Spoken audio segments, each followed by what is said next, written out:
Hello and welcome to St. Louis, Missouri. We're outside the Enterprise Center. It's where Purdue punched its ticket to the Sweet 16 for the 7th time in the last 9 NCAA tournaments, excluding the COVID season, of course.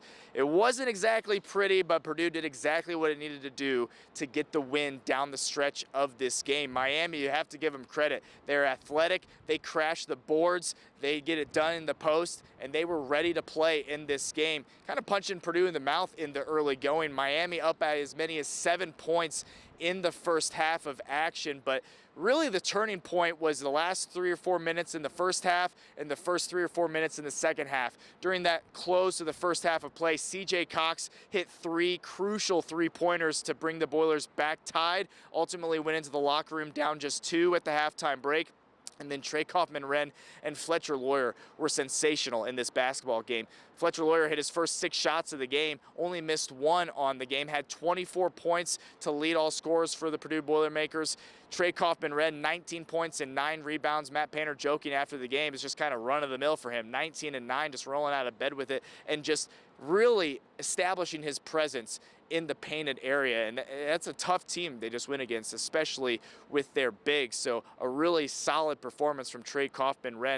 And of course, Braden Smith struggled. He would be the first to admit that. He was 3 of 12 from the field, 8 assists, but 8 turnovers, certainly out of character for the All-American point guard. There's no question about that. He talked about it after the game, and you'll hear it. It wasn't his best performance, but he can still affect the game in various ways, and guys stepped up. Like I mentioned, Fletcher Loyer, Trey Kaufman-Renn, and CJ Cox really was the X factor in this game. Jakari Harris given great minutes for the Boilermakers after CJ Cox went out of the game early on in the second half with a knee injury. It was a hyperextension. He feels like he'll be okay to go for the Sweet 16, so obviously a crisis averted right there for the Purdue Boilermakers. But Purdue just started to inch away down the stretch of this game. 2-possession, 3-possession, 4-possession game, ultimately getting the win by 10 points, 79-69 your final. Purdue 21 of 22 from the free throw line. That's how you close team outs in a game that you don't play your best. Winning in different ways in the month of March, that's what's so important, so crucial to make a deep run in the NCAA tournament. Purdue knowing they can improve, but of course relishing the fact that they're headed to the Sweet 16 again for the 7th time in the last 9 NCAA tournaments. We got a chance to hear from head coach Matt Painter, Braden Smith, and all the Purdue Boilermakers after the game, after the win. These games are always difficult, for Yeah. sure. And when your top player is struggling, Right. you need everybody else to pick it up, and that's exactly what happened, isn't it? Yeah, we showed some resiliency there, and give credit to Braden. Didn't have his best game, but makes those free throws down the stretch, and just really our whole team. When you don't have the best game, guys like Fletch really picked us up. Fletch was very, very efficient, but go to 21 for 22 from the line. We were doing some good things defensively. We just couldn't get a rebound. And so now trying to have the right lineup out there to be efficient offensively, to get stops defensively, and get those rebounds. It wasn't one lineup, right? And so you're just kind of hoping whatever, but I thought at the end we got the key rebounds and then we made our free throws. But happy for Braden stepping up like that. TK is such a good player. He gets 19 and 9 and it's kind of pedestrian, right? But it's not to our staff. Anytime you got a place to go with the basketball with Braden and Fletch and Trey, it really puts a burden on the defense. How important is it to win games in different ways this time of year? It's important, but through the process of it, you get worried that you're going to lose that game and go home. You know what I mean? But after it's over and you can get it, anytime you get into a tight game and you can win, it helps you going forward. And you can't get enough of those experiences right there. But I think a lot had to do with just, Miami's size, their ability to get in the paint.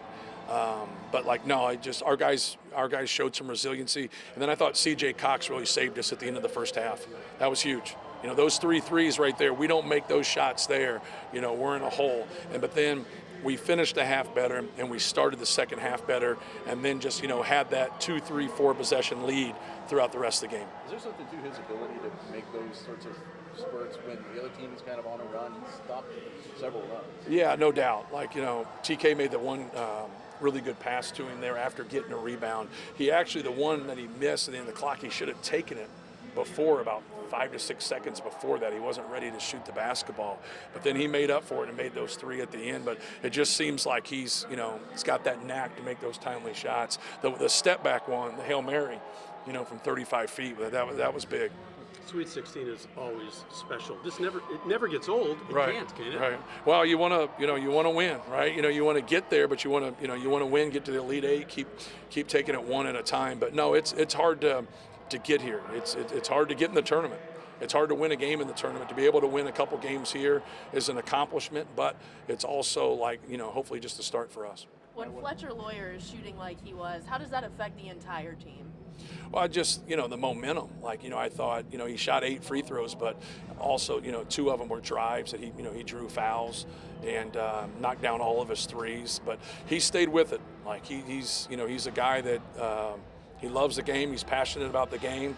But when he's shooting the basket, whether he's shooting it or not, he gives us really good spacing because you got to stay with him. Sometimes he ends up only having 7 shots, and you're like, well, it is what the other team's trying to do. They don't want him to shoot, so it makes it a little bit more difficult. But I thought he was great tonight. He had a couple nice drives. He didn't force anything. He made his free throws, made all of his threes, and so even the shot that he missed, it was the right read in a low clock situation. He played on 2 feet. I know, and another game at least coaching this group that means so much to you. That's a bonus for you and the staff. Yeah, no question. You don't want it to end. Anytime you have guys that have committed, like our seniors have committed to our program, you don't want it to end. You just want to keep, playing games and hopefully winning games. So I think winning 500 games just means you've had a lot of really good players. And so one thing that gets lost at Purdue, since we don't sign McDonald's All-Americans, we don't quite get the attention other people get from a recruiting. I think people, if they lined up the people that evaluate players, people wouldn't call people a 3-star, 4-star, and a 5-star, because it is in the eye of the beholder. Fletcher Lawyer didn't look like he was a 5-star today. Trey Kaufman-Wren's not a 5-star. Braden Smith's not a 5-star. It makes no sense, but yet we keep following and writing articles and talking about it and allow them to be the judges. Well, they're not the judges, all right? We're the judges. We've seen things work at Purdue. We've seen things not work at Purdue, and we've made really good adjustments to try to get the same quality of people and players in our program. So hopefully with that milestone, people will realize through the years we've had some really good players. Is there a way to quantify just the clarity of, in a tight game, going to Braden and TK in a 2-man game? No, because we feel like as long as we make the right decision and put it there, we're going to get a quality shot. But sometimes in the short roll stuff, it's not one decision, it's 2 decisions. You got to get it to him, and then he's got to make that decision, whether that's a shot or a pass or a pause. Sometimes you got to pause and see what's available and see what they're doing. But I think anytime it's no different than, run and dribble handoff action after a pin down, and Fletch comes off of it and they're deep. You just feel comfortable that he can stick that, or he can shot fake, sidestep, and stick it, which he's done a lot in his career. Curry had some really disruptive defensive moments today. How bad did you guys need somebody to sort of take some of those possessions back after giving some? Yeah, no question. We had some costly turnovers there. We had some open shots that didn't go down, and to be able to get some of those steals and get the ball right back. I thought late in the game that we were really active. G had a couple plays where he pursued the basketball. He was active. We were late to come on the baseline 3 or 4 times in a row. We kept talking about it. We had to do a better job of closing that down because Malik Renault is so talented and long that he just kind of knifes through people. I think last game I played well and I did what was needed. In this game, I obviously didn't make shots, but I didn't think I took care of the ball great either, which I got to be better at that. But, at the end of the day, we won, made free throws for us, did a little bit of good stuff for us. But at the same time, I hold myself to that high standard, and it's frustrating. And obviously I wanted shots to fall, but like you said, it's win in advance. Getting back to the Sweet 16 is always special, especially in your last run, right? 100%. That's our goal. Is not to get to the Sweet 16, but is to get past that. So obviously we have to get one game at a time and try to go win it. To see Fletch and TKR come through as big as they did, and the group that you've been with from the get-go has got to make you feel good. Yeah, no. We got the same core group my entire career here, and obviously we're not done yet. So. Obviously, you had a big milestone on Friday. Matt Banner with 500 wins here today. I mean, what does that mean for you to be a part of that? No, it's awesome. I mean, obviously, Coach Payne, I mean, that's why we all chose to come here, because of who he is and how he is, and obviously as a coach, I mean, 500 wins isn't easy, and obviously it's a huge accomplishment, and we're obviously super proud of him. How important is it to grind out games like this and just win in several different ways in this time of the year? Yeah, I mean, that's just exactly what it is. I mean, obviously I didn't play my best, and if I could take it back, I would, but at the end of the day, we got to win, and that's more important because obviously we get to see next week, and a lot of teams don't get to do that, so we just got to be thankful and happy for that, and obviously go on and try to win. How much does Trey's game come from his game? How much is that synergy working together? Yeah, no, it's awesome playing with somebody like that. Like when you just have, I think it's all of us. Obviously, me and Trey have a little bit better of a connection, but I think all of us have a huge connection. But definitely having him, I mean, we read each other so well, and being able to hit a pocket pass and he flips it back to me, I come off, shoot my jump shot, or I hit it back to him. Like just being able to play together, and obviously playing 4 years together helps. So it's just unbelievable to have somebody like him. Great, and CJ was so special to hit those 3 triples at the end of the first half. Went out. Talk about his game and what he's been able to mean for your team this year. It's been a real spark. I think he's our glue guy. I think truly is. He comes in, doesn't complain, doesn't do nothing but guard the other team's best player, plays his butt off, rebounds really well, and makes plays for us. So for me, I mean, you've seen it so many times, him making shots and doing that, and it doesn't surprise all of us because he stays ready, and obviously he doesn't really get plays called for him, so he's literally playing off of us and still doing that, which is super impressive and just awesome to have on our team. Did you sense anything in those last few minutes when you guys closed the game out on the defensive glass? They got some offensive rebounds prior to that. Yeah, I mean, they got 2 big dudes down there, and it's obviously difficult for Trey and Oscar to handle the entire time, and I thought they did a good job, and obviously they're good players too, so they're going to get their own. But no, once we were able to kind of clean some of those up and obviously get the ball, it was just miss or make from there. What did you feel was the most important defensive adjustment, just keeping going downhill quite so much and making them take those jump shots? I think making them, literally what you said, make them shoot. And I think just like they have some guys that can obviously shoot it. Donaldson can shoot. The lefty, I don't remember his name, but yep, he can shoot. Like they have guys that can shoot, but at the same time they have more drivers. And for us to not close out as hard as we're used to, and kind of just let them, come to us and have a strong chest. So that's what we were trying to do, and I thought once we were able to get some rebounds, clean that up, I thought it helped offensively. How do you break down the game itself? A little bit of a grind, kind of wear them down by the end? Yeah, no, I mean, that's exactly what it is. It's you just got to try to win, and you got to do that the best way possible. And obviously, they're not all good-looking wins. Like, we're not going to have the best-looking win right now, and that's okay, but we got to figure out different ways to win. And I think that's what I got to do, and obviously shots didn't fall, so I got to find different ways to help impact the game and win basketball games for us. And for today, it's just, just trying to win. So you said the ultimate goal, like it was bigger than Sweet 16, but still, this time of year you take nothing. What does it mean to get that part done? No, it's awesome. It just shows what this team's been through and is capable of, being able to still win games when we don't shoot it great or I don't shoot it great. I thought overall we shot it fine, but I think just still trying to figure out ways where maybe some calls didn't go our way, maybe they're scoring a lot and we got to get some stops, and I think for us, I thought we handled it really well. Jay Lucas talked about not needing to speed you guys up, but trying to make it chaotic a little bit in the half court. How did you feel like you handled that personally between the first half and second half today? Yeah, I think I just tried to go into the game slow and just try to get a feel for what they were doing. And obviously they're all pretty aggressive and they're all good defenders. So just for me, it was just trying to take care of the ball, and obviously I didn't do that. But that's what I was just trying to think, how can I just be simple, take care of the ball, get guys the ball in the right spots, and just let them go make plays. Matt, please. First of all, congrats to Miami and their coach, Jay Lucas, for just a fabulous season, man. For a first-year coach to have that kind of a improvement in wins and being able to piece a team together, and they gave us everything that we can handle. It was difficult to keep them off the glass. It was difficult to keep them out of the paint. I thought our guys really tried and worked to defend them. Their 2 leading scorers were 10 for 30 combined. I thought that was pretty good. The problem was we struggled to get some of those misses, and we had to do a better job in that area. But I thought our guys really stepped up. I thought C.J. Cox really helped us at the end of the first half by making those 3 threes. That was a big piece of the game. I wouldn't say we were reeling, but we were struggling a little bit at that time. But Fletcher's efficiency is just like off the charts. To get 24 points on 7 shots, only have 1 miss, is really kind of unheard of in terms of his points per possession. But just very, very efficient offensively. If you look at our guys and their shooting percentage, like we should have been in a better position. We just didn't rebound as well, and we didn't get offensive rebounds. But I loved our resiliency to hang in there and keep trying to make the next play.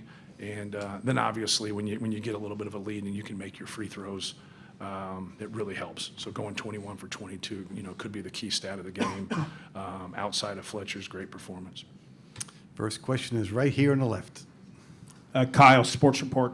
Matt, you touched on Fletcher making those shots, but what's it like to have him on your team, being a great shooter, obviously the all-time 3 leader, but what does he mean to the team to keep them going? Yeah, he does a lot of intangibles. There's a lot of little things. A lot of times coaches just kind of look at the meat and potatoes of things. They don't understand like the little pieces that he helps. Like he takes the ball out of bounds. He's a good post feeder.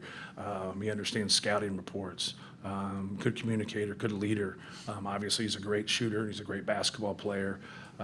And so there's just a lot of things. I think it's, you look at those guys as minutes. You look at TK's minutes along with Fletch and Braden, and it's their time.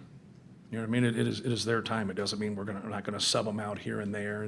But it just made a whole lot of sense not to take him out. CJ going out, we tried to give him a break there in the middle, but he's just too valuable for us to take out in this game. Next 2 questions are the top left hand. Here we go. Sam King from the Journal and Courier. I got a 2-part question, one for Matt and one for the players. Matt, do you have an update on CJ first of all?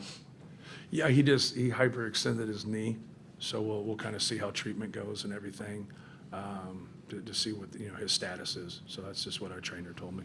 And then for Fletcher and Trey, how big was the resolve when CJ went down that this team, kept the pace up and didn't let them come back and get within 1 possession? Trey, start us, please. It's great. I mean, we knew at the beginning of the year that was, that's how our team was built. We have a lot of guys who can come in. So like you said, when CJ goes down, I felt like Jakari came in and gave us a big lift. And so when there's not that much drop off, especially in tournaments like these, when, maybe, 1 or 2 guys aren't playing well to begin with, to have other people that can come in and pick them up is just really important. Yeah, I think it's just a lot of credit to Jakari staying ready. There's some games down the stretch, maybe it's me, maybe it's Omer, maybe it's CJ. We got a lot of guys that can do different stuff for us, so just credit to him to being ready, knowing what's going on, and ultimately getting huge stops down the stretch. Michael LaPresti, NCAA.com. This is from Matt.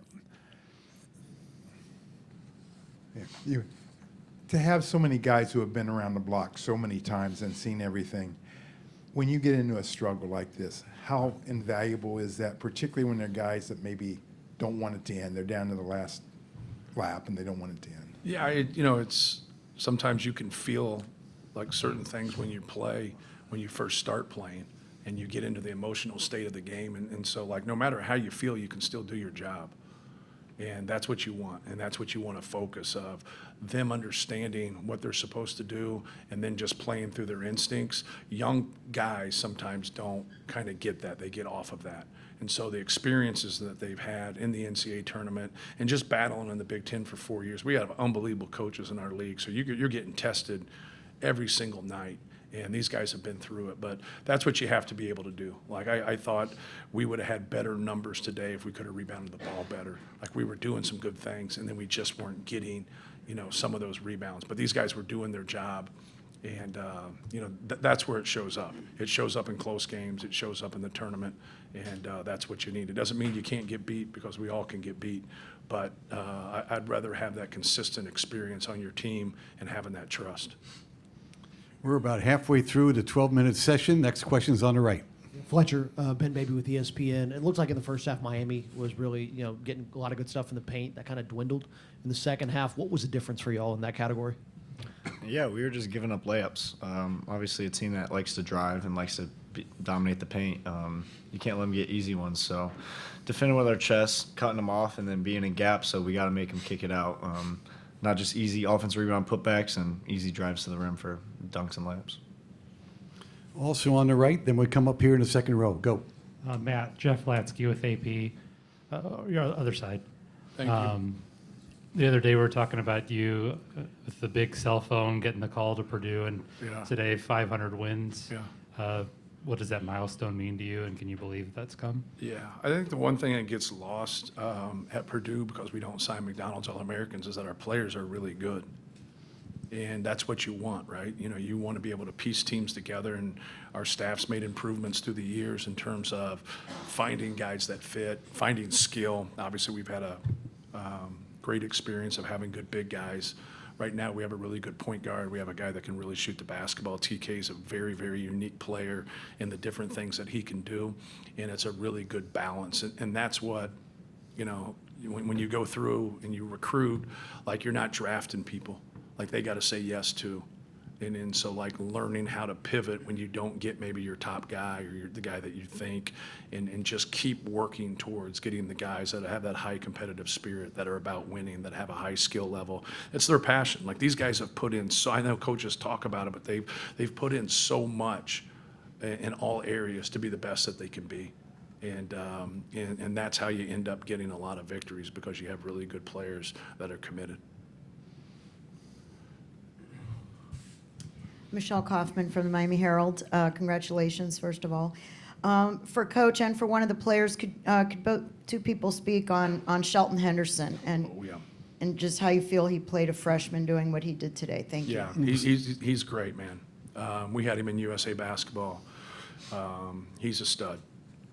You know, he could play for the football team and the basketball team. I mean, he just runs through people, and we always talk about having a strong chest and taking it, and he pushed everybody back. And he's a good player. You know, he's an NBA player. He can rebound the basketball. He can defend. He can drive the basketball. But he was fabulous. How we matched up, he was the reason they were getting the ball in transition right there, because I switched some things just because I didn't want certain people have to deal with his physicality, because it's really hard at that slot. When they go smaller, he's hard to keep in front, but then TK can, you know, now physically handle our guards. It gets hard for him. It gets really, really hard for him. Then shots go up and you got to box him out. But no, I've been a big fan for a long time. Go ahead, Fletch. Yeah, Trey, why don't you get that answer as well? No, I mean, everything, you know, Coach Payne said, his ability to get in the paint and, you know, have that, you know, kind of shoulder bump and then finish through contact is incredible. He's just a really good player, and it's crazy. He's a freshman, right? Yeah, he's a freshman. Like you said, he's going to be a really good player. So, I mean, and then I guess I was talking to him on the free throw line a little bit, and he seems like he's got his head on straight with, you know, just doing, you know, all the little things for his team. So, you know, much respect to him. We have time for two more questions. We've got one here and then one in the back. Go. Hey, Fletcher, this is for you. I'm Greg Doyle. I'm with the Indy Star. You had 3 shots early, and you hit all 3 of them. Obviously, you hit your first 6. And then you got 3 shots over the next, 30 minutes, and they were spread out, and you hit all 3 of those, too. What is that like to be – how hard is that to do, to not get shots all the time, but just to make every shot you get? I think it's just put in a lot of work, put in a lot of time, and trusting myself. But a lot of it comes down to keeping your legs ready to have that burst and speed, but also trusting your teammates to find you when you're open. In the back. Matt, Adam Spencer, Saturday Tradition. Just Braden Smith, you know, had some struggles shooting the ball, but obviously he's been such an elite facilitator for you guys for years now. Just what did you see from his game today, and you know, how was it to, you know, how clutch was it when he was making those free throws late when he wasn't making shots? Yeah, to be able to, you know, put that behind you. Anytime guys, you know, don't shoot well, it's frustrating. And now, you know, can you still make it? We had a game, I think, in the tournament. He did the same thing. We didn't shoot well, and he made 5 free throws down the stretch. I don't know which game. Sometimes you play 4 games in a row, it gets a little bit lost. But no, he had a tough night, to be frank with you. You know, he had 8 turnovers, and that's very rare. And he didn't shoot well, but he still makes plays for us, and that's what great players do. You know, you're making your free throws down the stretch, and you put things behind you and move on. And we have a good team. We have good balance, and Braden is the guy that he makes us go and he sets things up. But I know he's frustrated, but we were able to win and advance, and now we can play another day. And play you will. You've got Texas next. Congratulations on today. Enjoy the rest of the tournament. Evaluating it, I was able to run and do a little bit of movement in here, so nothing too bad, but just taking it one day at a time. What hurt worse, the injury or having to sit on the bench for the end of the game? It's not a place you've been very often. Yeah, probably the injury, just because I trust everyone on this team to get the W and push through, and we were able to do that. You had a similar injury in the Big Ten tournament a few years ago. Am I correct on that? No, okay.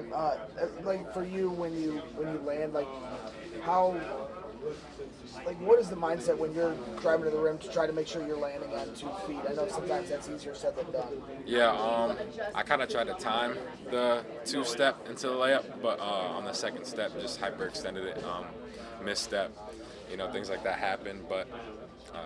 It's not really like top of mind when I'm going to the rim, just thinking about finishing the layup. Did you feel any sense of relief at some point, like being able to return to the bench? Yeah, definitely. I'm glad that wasn't anything too serious, that I'm able to walk and move around. So just taking it one day at a time and getting it checked tomorrow. I saw you testing some things out during the timeout. Was that you just trying to keep loose or just check? Just staying loose, keeping it warm, making sure that my knee area doesn't stay too tight, so just keeping it loose. How satisfying was it to watch your team kind of finish the job while you were out? Very satisfying. Everyone on this team's talented, and no matter who's out on the court, we're able to beat anyone. How important is it to win in different ways the month of March? It feels like you guys shot really well in the last few games, and this was kind of grinded out. Still made a lot of threes, but to win in different ways this time, how important is that? Yeah, definitely. We're going to be facing different teams, different coverages, different defenses. So no matter if we're hitting shots or hitting layups, like against Michigan, we had a lot of buckets in the paint. And then against Queens, we hit a lot of threes, and we're getting the ball moved a lot. So depending on what looks teams give us, just being able to execute from there. Those 3 threes, it was a pretty big moment for you and the team, obviously, pulling back in at halftime. When you're at the end of the shot clock like that, trying to create separation, like what's going through your head there? Because obviously that was a big moment in the game as well. Yeah, end of shot clock, just, I like end of shot clock because there's no consequence with you missing. So just being able to get open and have that confidence to knock the shot down when the timer's going. How much confidence does that give you? 3 threes there, I want to say, in the last 2-3 minutes, and I think they had gotten the lead to 7, and you guys get it back tied just down 2.5. How much confidence does that give you to propel your team, and it's kind of struggling there for a bit? Yeah, definitely gives a lot of confidence. Definitely helped us going into the half, being less stressed out, and going into the second half, knowing what we need to do to be able to stop them and pull out with the dub. So I think with the 3 threes, just being in the right place at the right time, and just having the confidence to knock it down.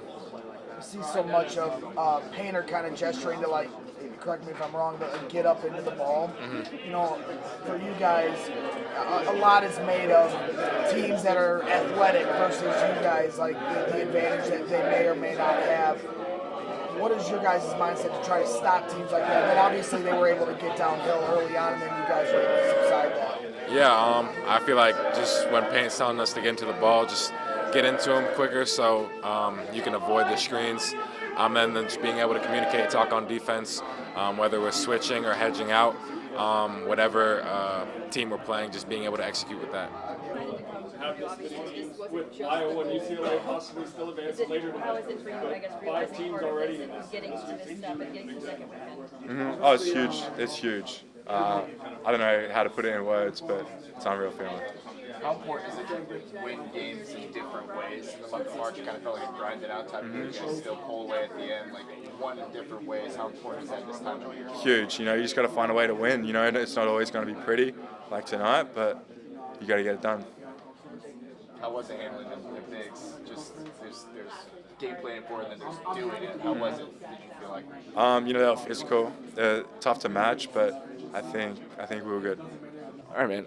How important is it this time of year to win games in different ways? Like, not always going to make every shot. It's going to be tough down in the paint. It felt like you guys kind of grinded it out, but pulled away at the end. Like, how important is that this time of year? Yeah, it's very important. I feel like all year coaches told us like we got to be able to win games without like shooting the ball well. We can't let shooting dictate how we play, like on defense and rebounding. So, like our emphasis or what we emphasize is just having less turnovers than the other team and having more rebounds. And I feel like if we do those two, we'll be in good hands. What can you say about Trey and Fletcher's performance? Just felt like they really gave you guys a lift today, especially when things were kind of disjointed.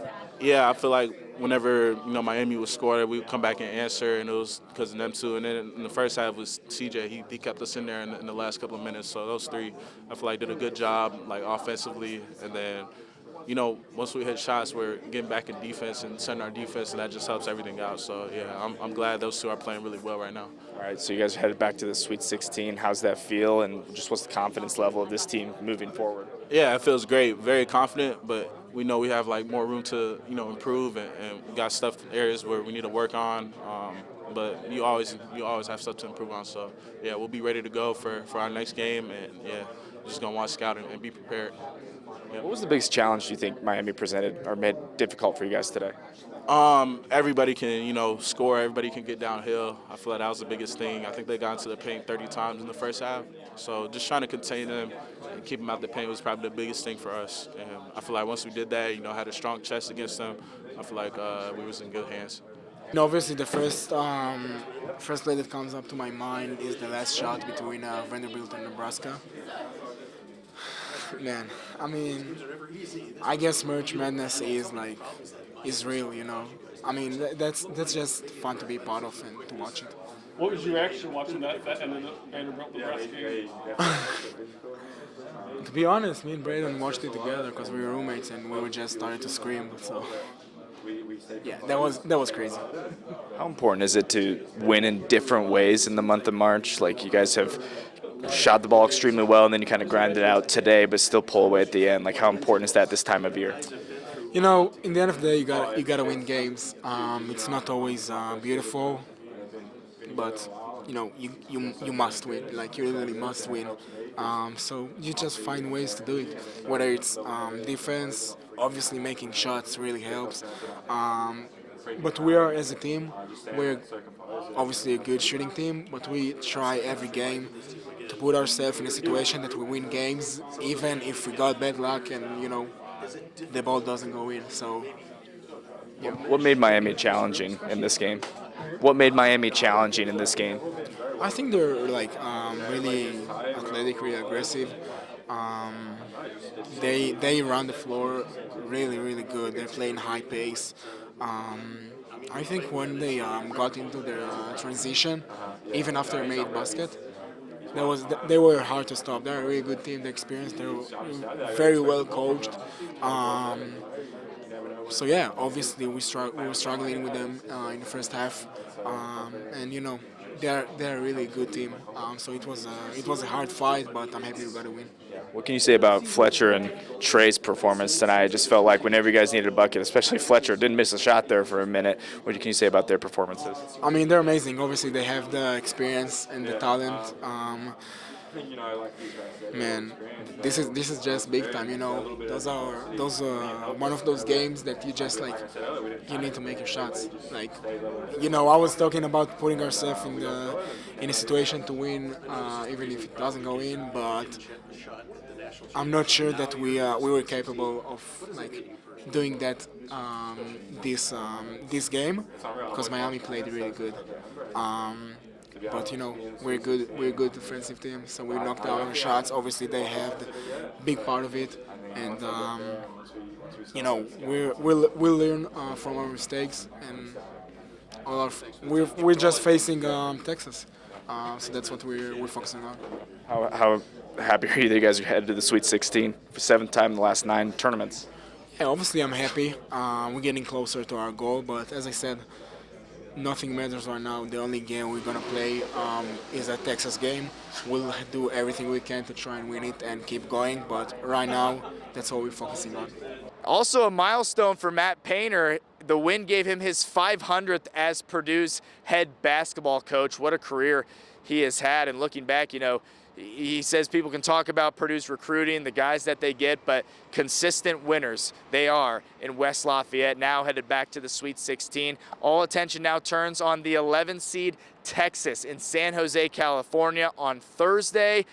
Then we'll see what Purdue can do. Will they advance to the Elite Eight? One step closer to the Final Four in Indianapolis. Braden Smith, Fletcher Lawyer, Trey Kaufman-Wren's last ride in West Lafayette. Should be a lot of fun, but step one was get through the first weekend. Purdue did exactly that. Again, your final 79-69 here from St. Louis. Purdue beats Miami and heads to the Sweet 16. We'll have much more coverage for you on air on Channel 13, of course, right here on WTHR+. We'll see you next time.